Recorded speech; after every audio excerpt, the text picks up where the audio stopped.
Puji Tuhan, Tuhan baik. Kita bisa hari ini ada di tempat ini. Kita bisa mendengar panggilan Tuhan. Amin. Saudara, kita bersyukur kalau Tuhan masih beri kesempatan pagi ini. Kita bisa beribadah. Tuhan masih beri kita nafas kehidupan untuk kita ada di tempat ini.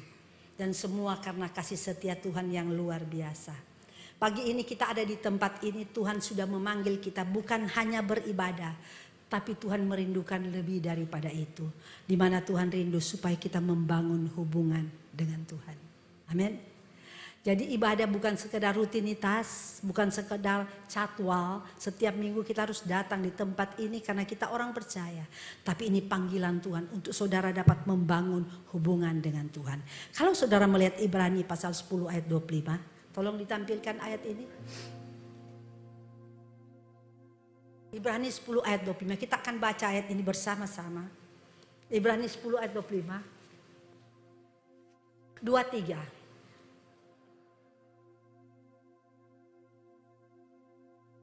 Seperti yang dibiasakan oleh beberapa orang, tetap marilah kita saling menasehati dan semakin giat melakukan menjelang hari Tuhan sudah dekat. Amin. Saya tertarik sekali dengan kalimat, tapi marilah kita saling menasehati dan semakin giat melakukannya menjelang hari Tuhan semakin mendekat. Kita harus giat melakukan menjelang hari Tuhan semakin mendekat. Itu artinya, saudara tahu ibadah itu penting. Ini ibadah itu perintah Tuhan. Melalui kebenaran firman Allah kita mengerti bahwa ini perintah Tuhan yang perlu kita taati. Ibadah artinya di dalam ibadah kita bisa menghormati Tuhan, bisa memuliakan Tuhan. Bahkan saudara tahu ibadah itu punya nilai yang sangat berharga, yang sangat tinggi di mata Tuhan. Jadi ibadah itu punya nilai yang sangat berharga dan punya nilai yang sangat tinggi di hadapan Tuhan. Tetapi ingat, Tuhan tidak hanya mencari aktivitas ibadah. Ingat, Tuhan tidak mencari aktivitas ibadah. Tapi yang Tuhan inginkan, kita memiliki hubungan yang intim dengan Dia. Ini yang Tuhan inginkan. Karena ibadah itu punya nilai sangat berharga. Melalui ibadah kita bisa memuji Tuhan. Kita bisa datang merendahkan diri. Kita bisa memuliakan Tuhan. Dan melalui ibadah kita mengakui bahwa Tuhan itu sumber hidup. Dan melalui ibadah kita bisa mengerti isi hati Tuhan. Pada waktu kita beribadah kita bisa mengerti isi hati Tuhan melalui apa? Kebenaran firman yang kita dengar. Tetapi ibadah tidak berhenti pada aktivitas atau nyanyian yang kita persembahkan kepada Tuhan. Kita memuji Tuhan, kita mengangkat tangan. Atau ibadah bukan hanya liturgi yang disusun rapi supaya kelihatan enak. Tuhan tidak merindukan hanya sekedar aktivitas rohani, tidak. Tapi Tuhan merindukan hati yang melekat dengan Tuhan. Jiwa yang haus akan hadirat Allah, serta persekutuan yang intim setiap hari bersama Tuhan. Kalau ini kita lakukan dengan benar, maka hidup kita indah.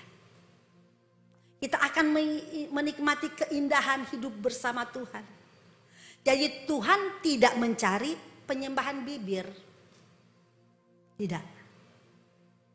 Tuhan tidak menginginkan gerakan tubuh yang hebat. Tidak. Tuhan tidak hanya menginginkan kita pintar bernyanyi, mengangkat tangan. Tuhan tidak hanya menginginkan itu. Seperti yang saya katakan tadi.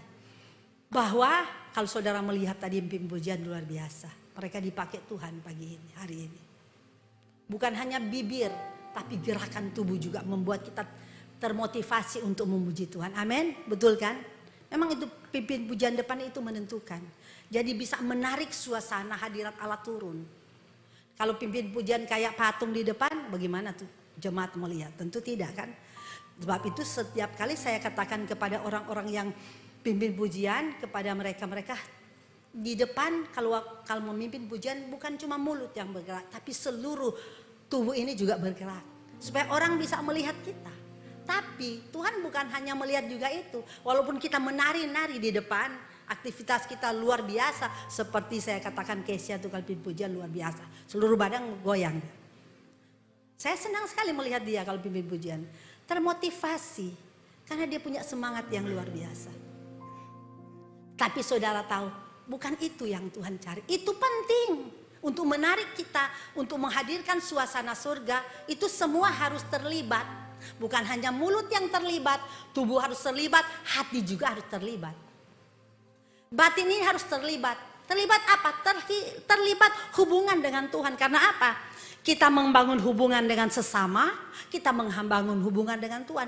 Ini vertikal dan horizontal nggak bisa dipisahkan. Semuanya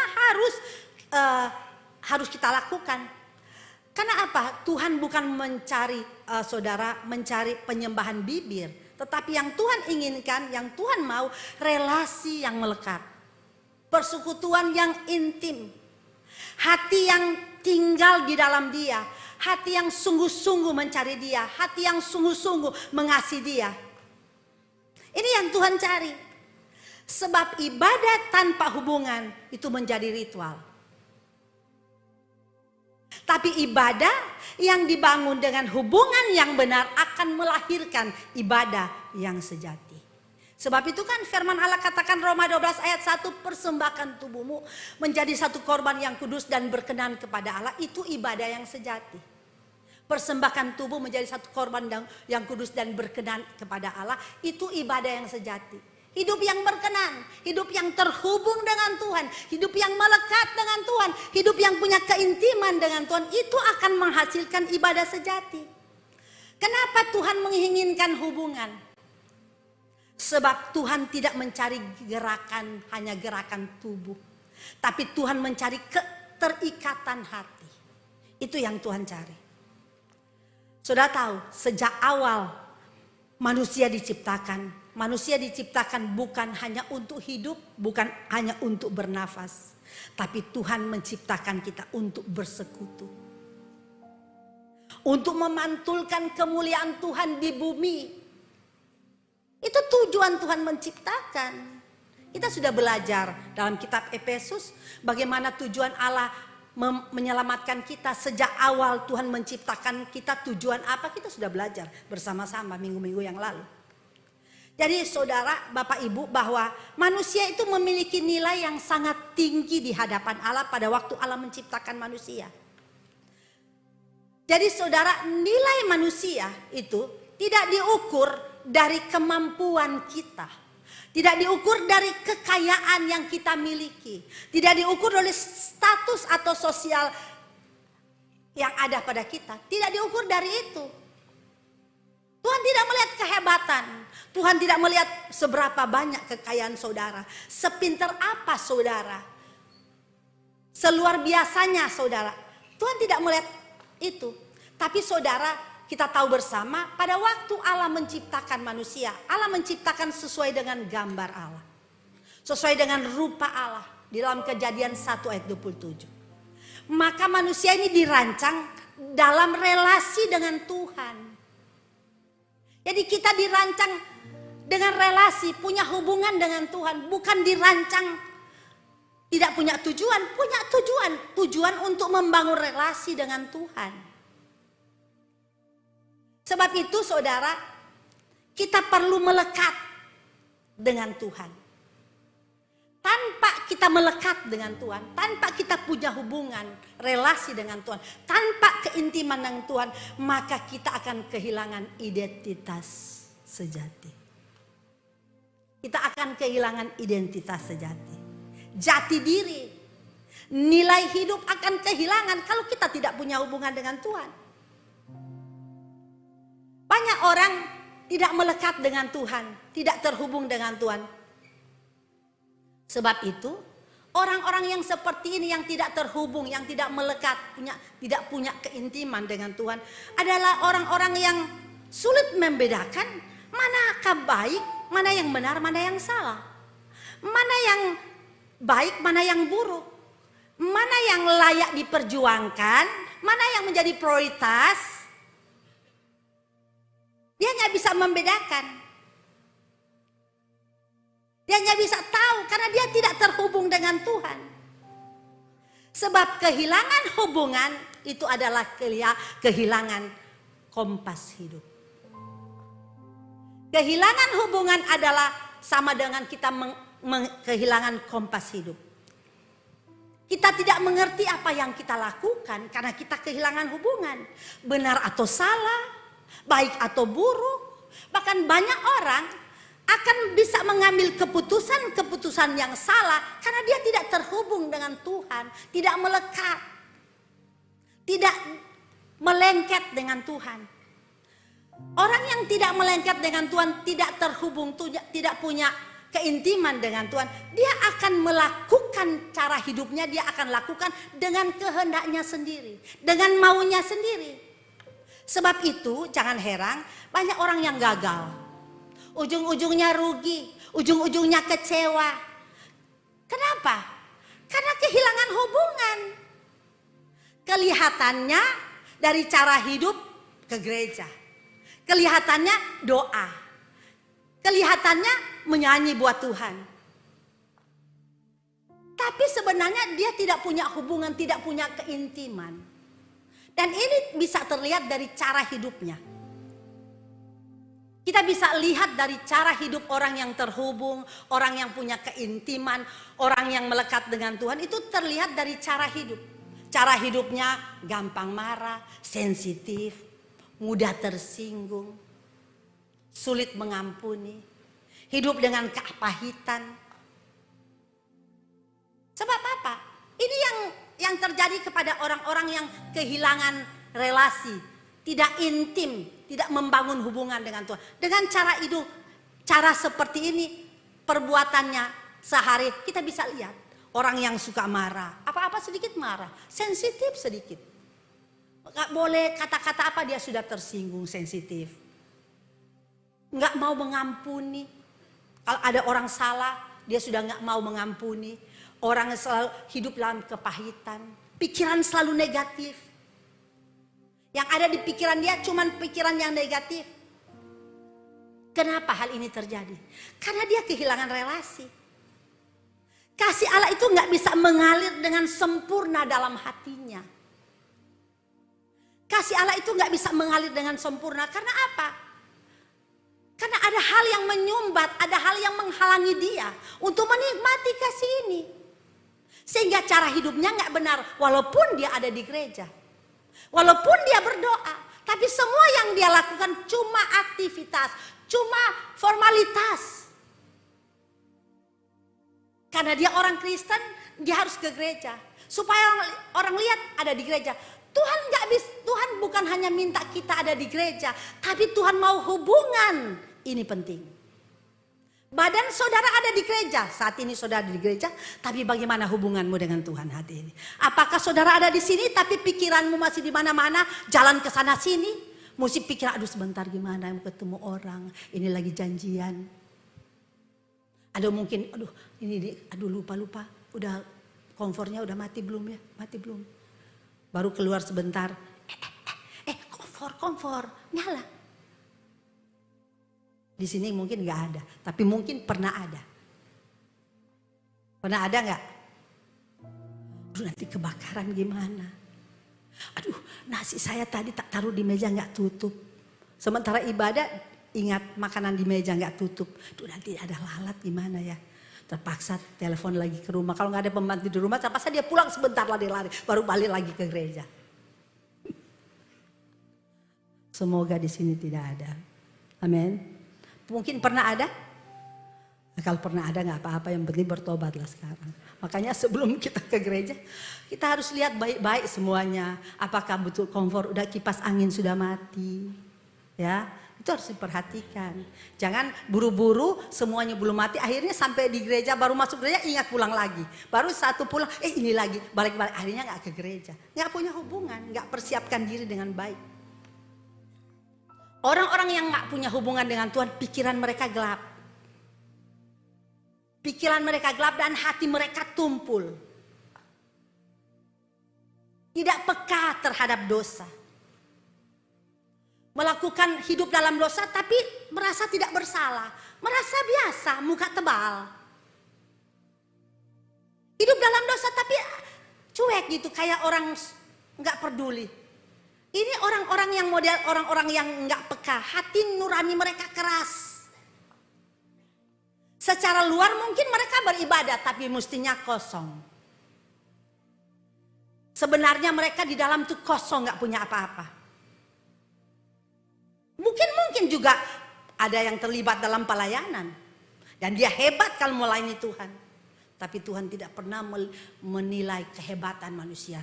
Tapi Tuhan melihat hati yang terhubung, hati yang terikat, hati yang melekat. Ini orang-orang seperti ini adalah orang-orang yang beribadah tapi tidak mengalami kuasa ibadah. Mereka menjalankan hanya rutinitas. Sebab itu penting hubungan, penting kita melekat dengan Tuhan. Dosa merusak hubungan dengan Tuhan. Dosa yang membuat kita terpisah dengan Tuhan.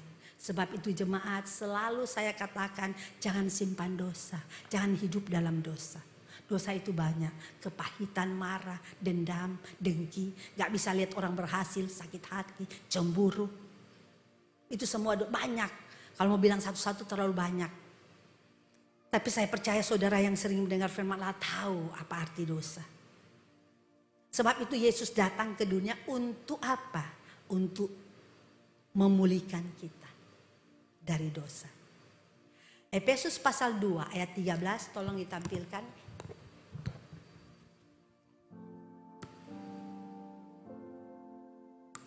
Tetapi sekarang di dalam Kristus Yesus kamu dahulu jauh sudah menjadi dekat oleh darah Yesus. Amin, darah Kristus.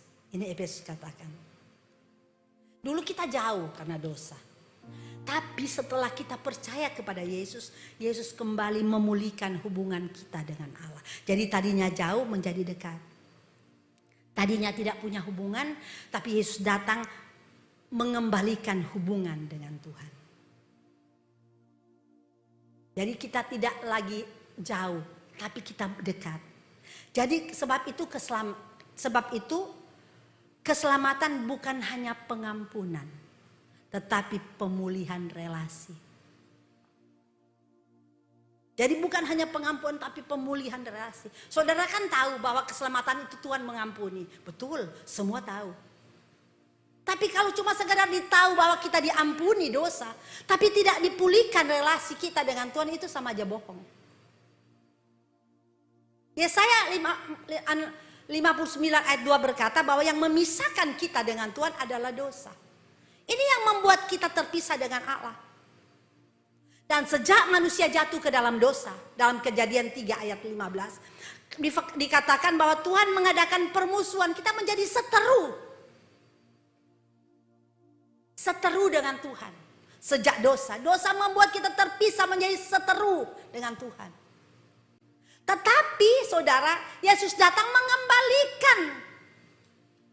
Kita bukan lagi menjadi seteru Tuhan. Tapi kita menjadi anak-anak Tuhan. Oleh apa? Karena Yesus Kristus mendamaikan kita dengan Tuhan. Oleh darahnya kata firman Allah. 2 Korintus 5 ayat 8 berkata, Allah telah mendamaikan kita dengan Kristus. Yang mendamaikan kita itu Tuhan. Ibadah tidak bisa menebus dosa. Perbuatan baik itu gak cukup saudara. Tapi kita perlu percaya kepada Yesus. Pada waktu kita percaya kita dipulihkan, dosa kita diampuni. Sehingga kita terjadi hubungan lagi, punya relasi lagi dengan Tuhan. Sebab itu Yesus harus turun.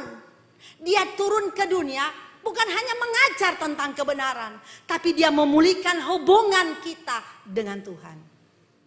Sebab itu dalam Matius pasal yang ke-27 ayat 51 berkata, pada waktu Yesus ada di atas kayu salib, firman Allah katakan pada waktu dia akan menghembuskan napas terakhir, dia katakan sudah genap, sudah selesai, dan tirai di bait Allah terbelah menjadi dua. Di mana saudara, yang tadinya ada pemisah antara kita dengan Tuhan, itu sudah tidak ada lagi. Karena tirai itu sudah terbelah menjadi dua. Jadi kita bisa datang kepada Tuhan dengan bebas. Karena Tuhan yang sudah memulihkan, yang sudah membuat kita terhubung lagi dengan Tuhan. Saudara, kita ini adalah orang-orang percaya, dikatakan oleh Tuhan kita itu diangkat menjadi anak. Roma pasal 5 ayat Roma 8 ayat 15. Roma 8 ayat 15, tolong.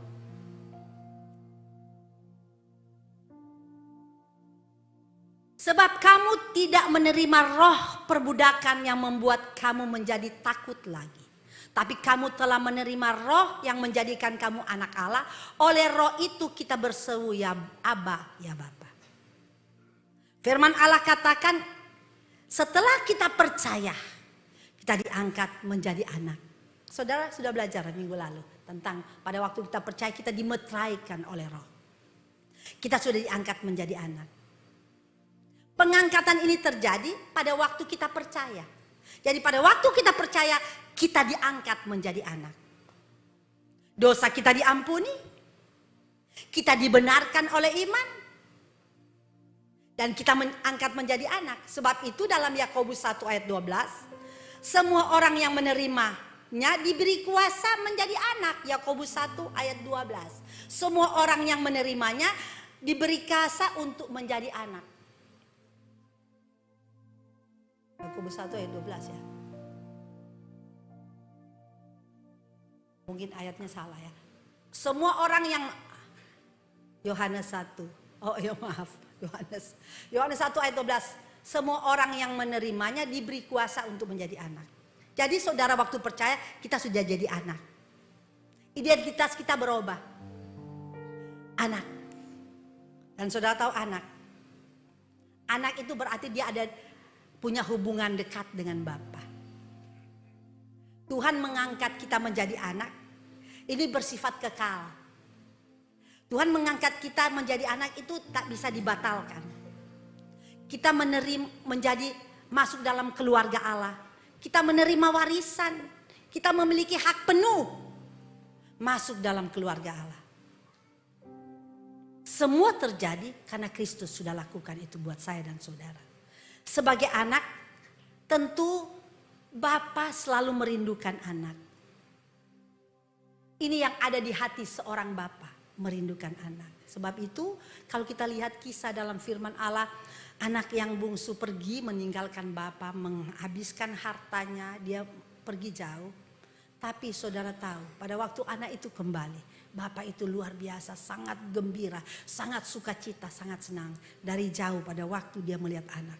Dia begitu sukacita, dia menyambut anak itu dan membuatnya pesta besar. Karena apa? Karena di hati Bapak selalu ada anaknya. Bagaimana dengan bapak-bapak yang ada? Bagaimana bapak-bapak? Adakah di hati saudara ada anak? Ada saudara terhubung dengan anak?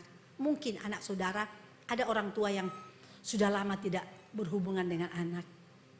Anak mungkin masih hidup, masih ada. Tapi saudara kan pernah kejadian beberapa bulan tahun yang lalu ya. Orang tua dua-dua meninggal, tidak ada yang tahu. Padahal dia punya anak. Tapi karena tidak punya hubungan dengan Bapak, sampai orang tua meninggal di dalam rumahnya itu nggak ada yang tahu. Karena terhilang hubungan dengan anak. Seorang Bapak tentu merindukan supaya anak itu datang. Tapi banyak anak-anak yang gak tahu diri. Yang tidak mengerti. Membiarkan orang tuanya. Kalau ada di antara anak-anak di sini yang mungkin sudah lama tidak ketemu orang tua. Mari. Saudara ambil waktu untuk datang ketemu dengan orang tua. Ini yang ada di hati Bapa. Yang dirundukan oleh sebagai seorang Bapa dan orang tua yang ada. Semua merindukan hal ini. Betapa bahagianya seorang tua, seorang bapa.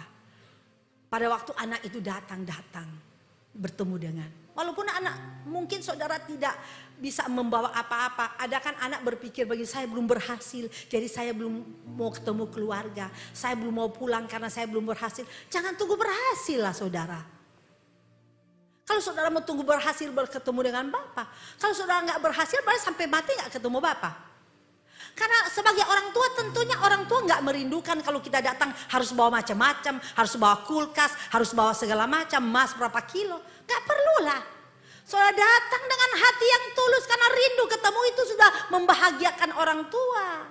Jangan tunggu saudara dapat emas 100 kilo, nggak akan dapat lah sampai kapan. Ya puji Tuhan kalau dapat. Tapi itu bukan menyenangkan hati orang tua. Walaupun saudara membawa emas 1000 kilo kepada orang tua, apalagi sekarang malas naik ya. Naik kan, gak tahu kalau turun lagi. Duh ketawa berarti ini mengikuti ya. Orang tua pasti senang kalau saudara bawa itu. Tapi bukan itu yang membuat dia senang sebenarnya. Kalau saudara aja datang kepada dia, bertemu dia. Itu sudah luar biasa, lebih mahal dari emas. Kalau ada orang tua yang, kalau anak gak bawa apa-apa marah-marah itu orang tua juga salah. Orang tua gak benar. Gak apa-apa, gak bawa apa-apa, gak apa-apa. Hati Bapa, seorang Bapa yang benar. Dia akan selalu merindukan kedatangan anak-anaknya. Begitu pula dengan kita saudara, kita ini anak. Sudah dijadikan anak oleh Tuhan. Tentu seorang Bapa di surga merindukan saudara untuk selalu datang kepada dia. Punya hubungan, punya keintiman, punya kedekatan dengan dia. Itu kerinduan sebagai Bapa di atas segala Bapa. Gak perlu saudara membawa apa-apa, Bapa kita kaya. Dia punya segalanya. Datang dengan hati yang rindu. Dengan hati yang kepingin supaya rindu kepada Tuhan. Pasti Tuhan juga akan menyambut dengan luar biasa. Saudara bisa aja di gereja, ada di gereja aktivitas datang, rutin beribadah, ikut kegiatan. Tapi sebenarnya saudara gak punya hubungan dengan Bapa. Dari cara apa kita melihat? Dari cara hidup kita yang gak benar. Seperti yang sudah saya katakan tadi. Ibadah tapi cara hidupnya gak benar. Suka bohong orang, suka melakukan hal menyakitkan hati orang.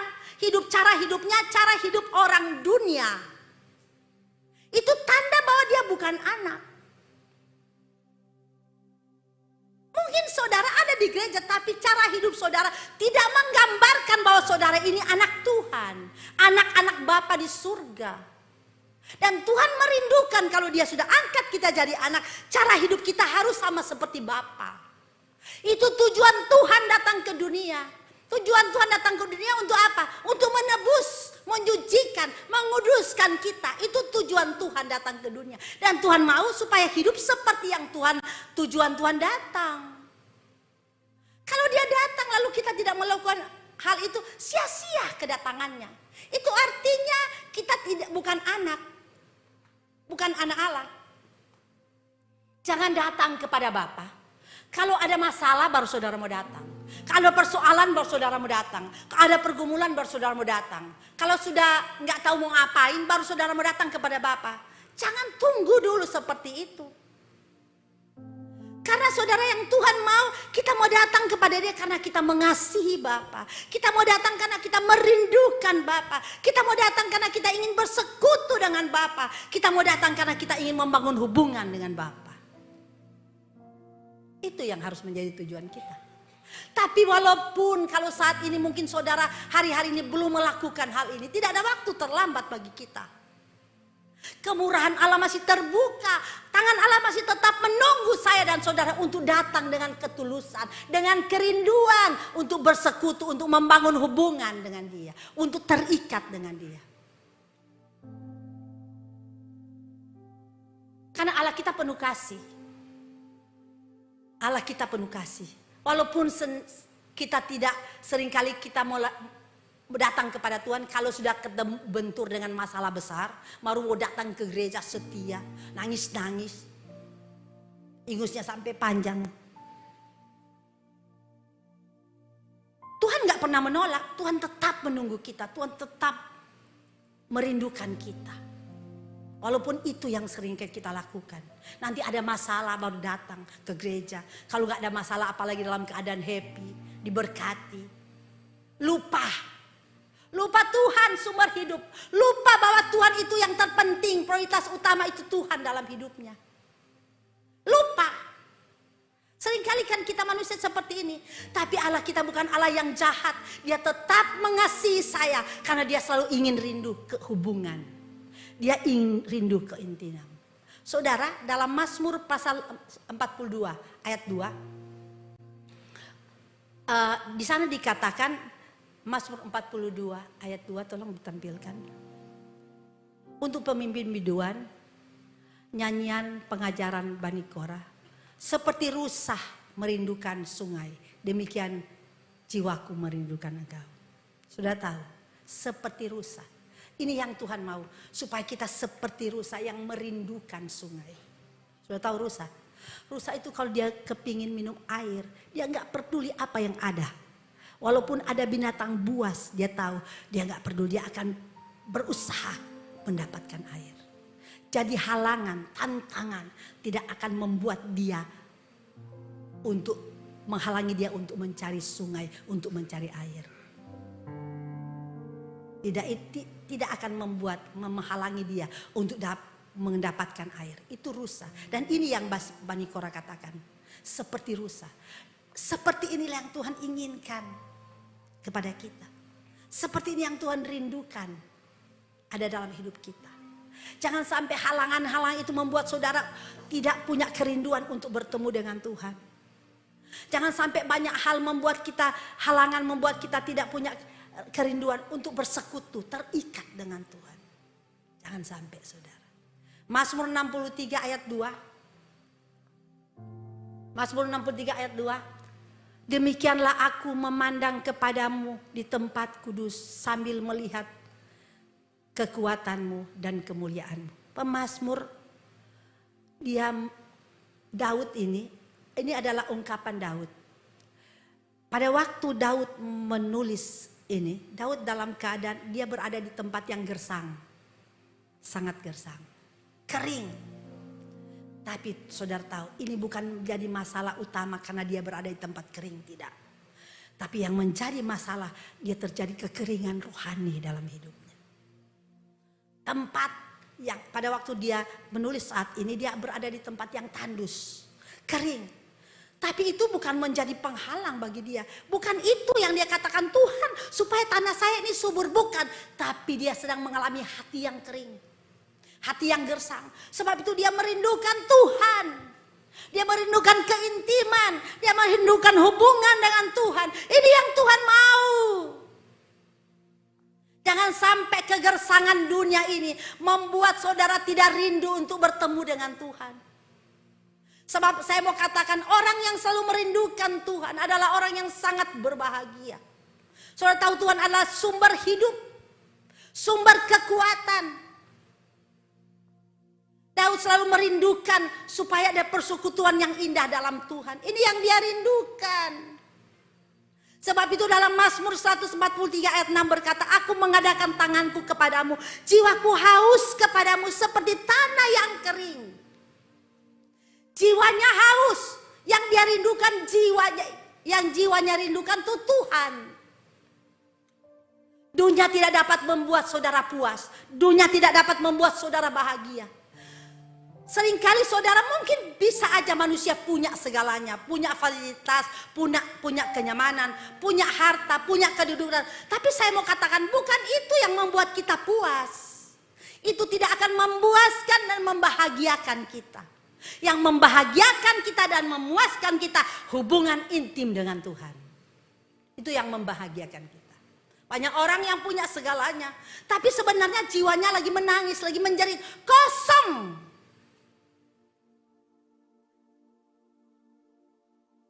Karena yang dia butuhkan bukan itu. Yang dia butuhkan bukan harta, bukan kenyamanan. Yang dia butuhkan Tuhan. Jiwa ini butuh Tuhan, bukan butuh harta. Tuhan yang kita butuhkan. Daging butuh harta, memuaskan daging. Tapi daging ini kan cuma sesaat. Sebab itu jangan hidup menurut daging. Kalau kita hidup menurut daging, kita kasih makan daging terus. Dan saudara, orang-orang seperti ini adalah orang-orang yang paling bodoh di dunia. Orang yang tidak punya hubungan dengan Tuhan, identitasnya kabur. Tujuan hidupnya nggak jelas. Dan arah hidupnya selalu menyimpang. Sebab itu Yohanes pasal 15 ayat 5 berkata, di luar aku kamu gak bisa berbuat apa-apa. Di luar Tuhan kita nggak bisa berbuat apa-apa. Karena apa? Orang yang terpisah dengan Tuhan kehilangan arah hidup. Kehilangan daya hidup rohaninya. Apa yang terjadi itu dia nggak tahu. Dia hidup seenaknya dia. Hidup dalam kesombongan. Hidup dalam selalu merontak kepada Tuhan. Sebab itu jemaat, Bapak Ibu Saudara yang ada pagi ini, kita perlu hubungan. Tuhan mendesain kita untuk membangun hubungan dengan Dia. Ulangan pasal yang ke-10 ayat 20.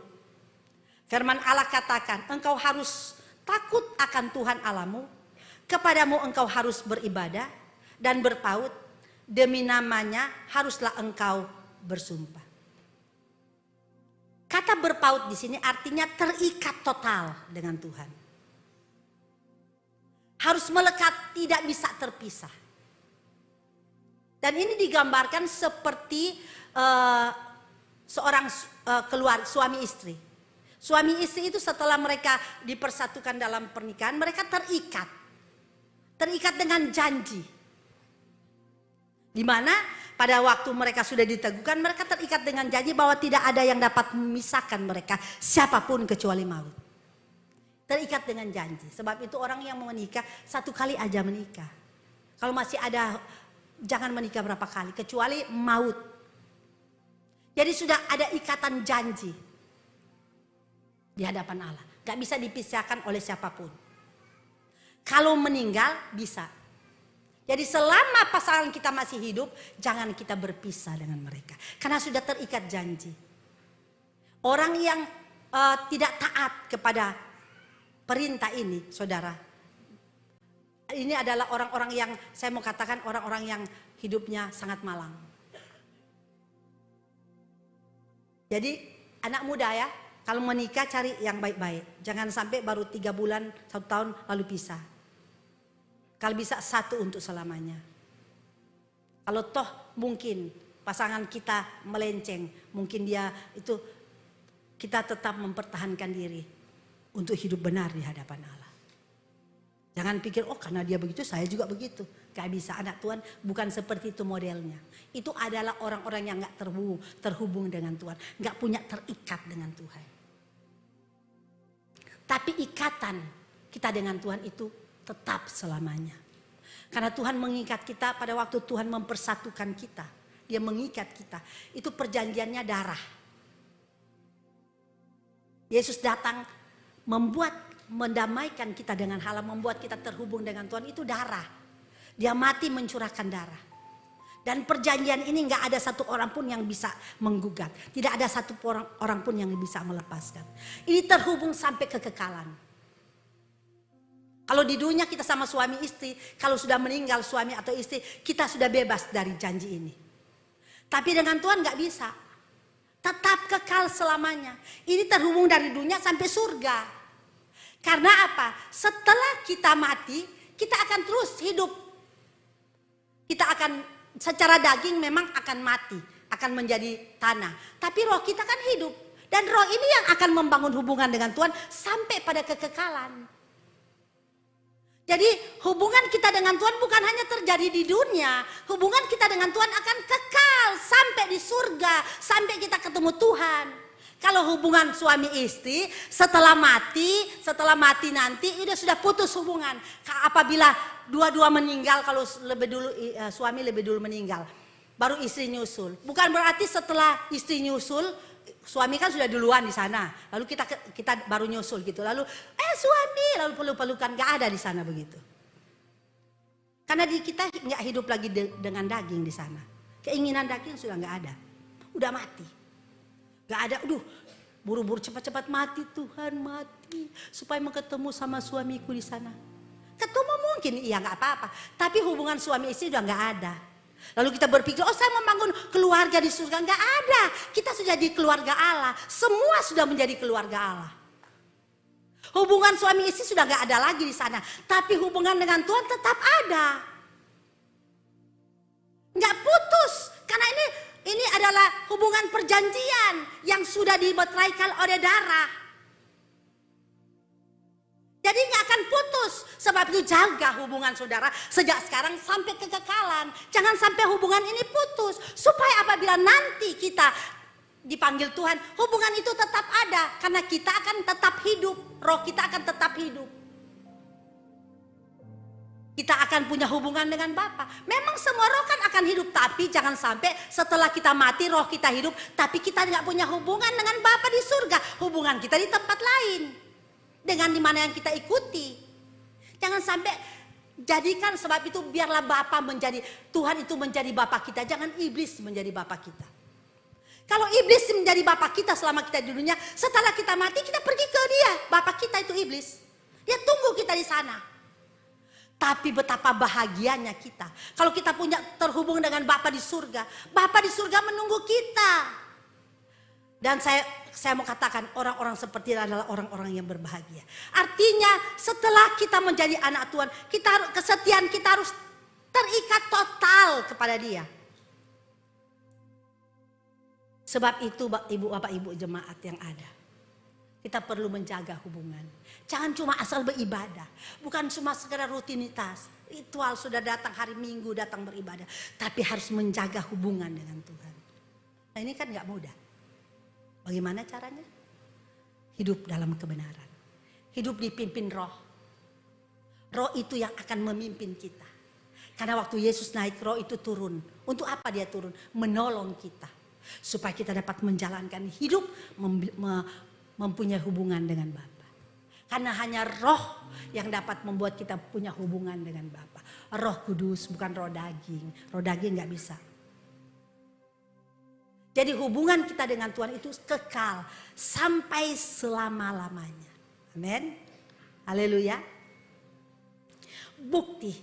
Kita harus membuktikan bahwa pusat hidup kita hanya tertuju kepada Tuhan. Prioritas utama hidup Tuhan. Bukan berarti saudara gak bisa bekerja. Bekerja gak masalah. Tapi jangan sampai karena pekerjaan, karena usaha, karena kesibukan kita putus hubungan dengan Dia. Gak bisa.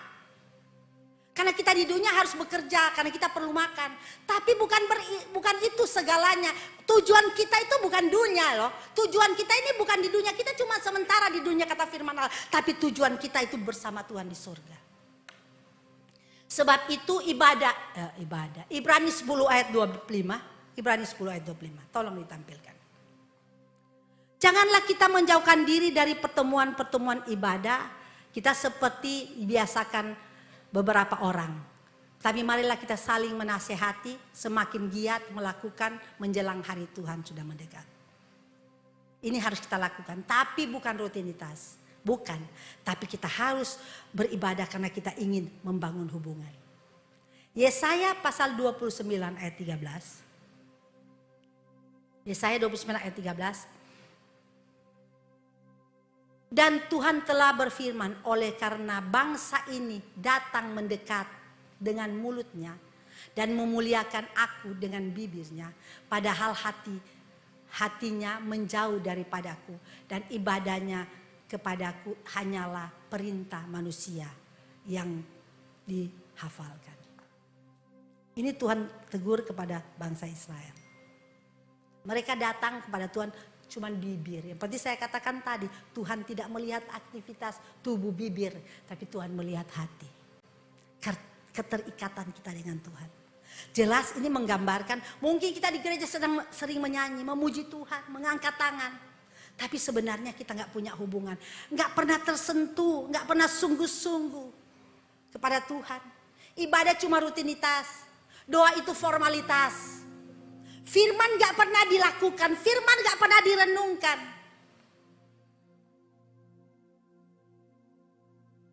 Dia tidak melakukan firman dengan sungguh-sungguh. Ciri-cirinya saudara seperti yang saya katakan tadi. Dengar kiri keluar kanan, dengar kanan keluar kiri. Tidak pernah nyantol firman itu. Tidak melakukan firman.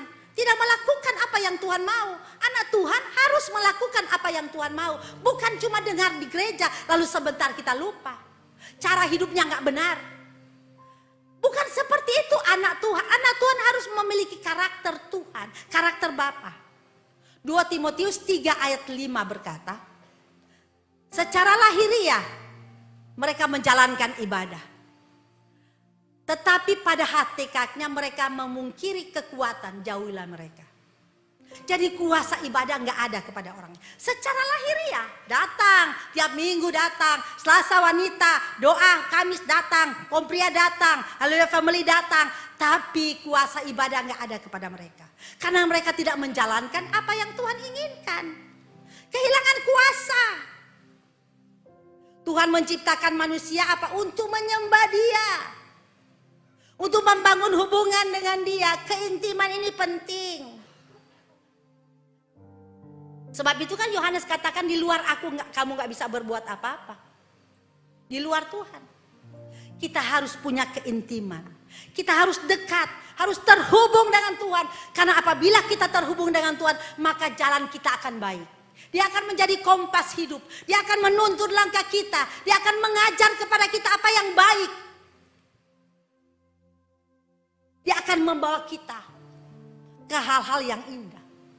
Sebab itu Amsal 14 ayat 12 berkata, ada jalan disangka orang lurus tapi ujungnya maut. Ada jalan disangka orang lurus tapi ujungnya maut. Supaya kita nggak salah jalan, supaya kita tetap jalan kita baik, mari saudara bangun hubungan, harus punya keintiman. Saudara harus dekat dengan Tuhan. Saudara sungguh-sungguh mencari Dia, lakukan firman dengan benar. Saya percaya orang-orang yang terhubung dengan Tuhan ada orang-orang yang penuh dengan kemenangan. Dan ini yang kita inginkan. Semua orang menang mendapat mahkota. Mahkota kemuliaan Tuhan sudah siapkan di dalam kerajaan surga. Perlu terhubung. Bukan cuma aktivitas. Bukan cuma rutinitas. Bukan cuma ritual. Tapi terhubung. Terikat. Jangan sampai melepaskan diri dari Dia. Kalau kita ada dalam Dia, Dia dalam kita. Hidup ini indah. Bukan berarti gak ada masalah. Tapi Tuhan akan memampukan dan memberi kekuatan. Orang yang ada dalam Tuhan gak pernah gagal. Paulus katakan, siapakah yang dapat memisahkan kita dari kasih Kristus? Aniaya, pedang, telanjang, gak ada. Kelaparan, gak ada. Gak ada.